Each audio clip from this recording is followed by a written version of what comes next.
You've heard me say this before, and I'll say it again because some pretty big changes are heading our way. Not before we enjoy the first part of the work week being relatively mild. Temperatures just about where they should be. It's by the time we get into Wednesday, Thursday, and Friday where we see some big changes heading our way. A pretty vigorous storm that could tap into some atmospheric river and cold air, and with the two combined, we could see snow levels down to 5,500 feet. There could be some flooding in the low-lying areas as well, so keep that in mind. Stay tuned on that.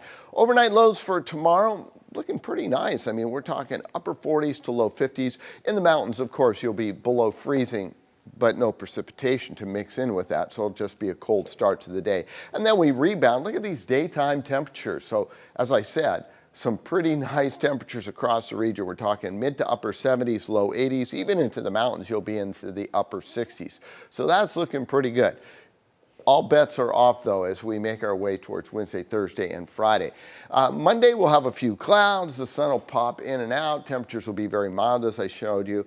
And then watch what starts to move into the Pacific Northwest. A lot of moisture streaming all the way out into the Pacific. This is a pretty potent storm, and it's got plenty of cold air with it. It winds up, and so by the time we get into Thursday and Friday, that's when the heaviest precipitation comes in with the coldest air. So we'll see widespread snow down to possibly 5,500 feet. Accumulations above, say, at the resort or just above that at about 7,000 feet. We're talking the potential for 6 to 12 inches of snow. So that's good as the Thanksgiving holiday is right around the corner, and a lot of people like to do some skiing.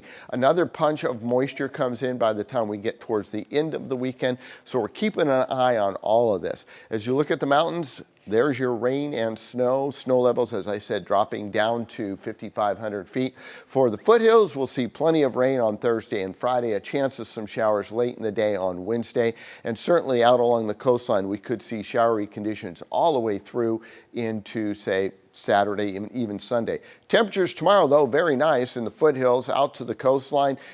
Look at how we're on the tail end of that Santa Ana. And as we bring you into the San Joaquin Valley, we're talking about low 80s for everyone. It's this extended forecast where everything changes as we start off the work week nice. Temperatures become mild and more seasonal. And then Thursday, Friday, a little break. Saturday, another break. And then Sunday, it looks like another break. After that, we'll wait and see.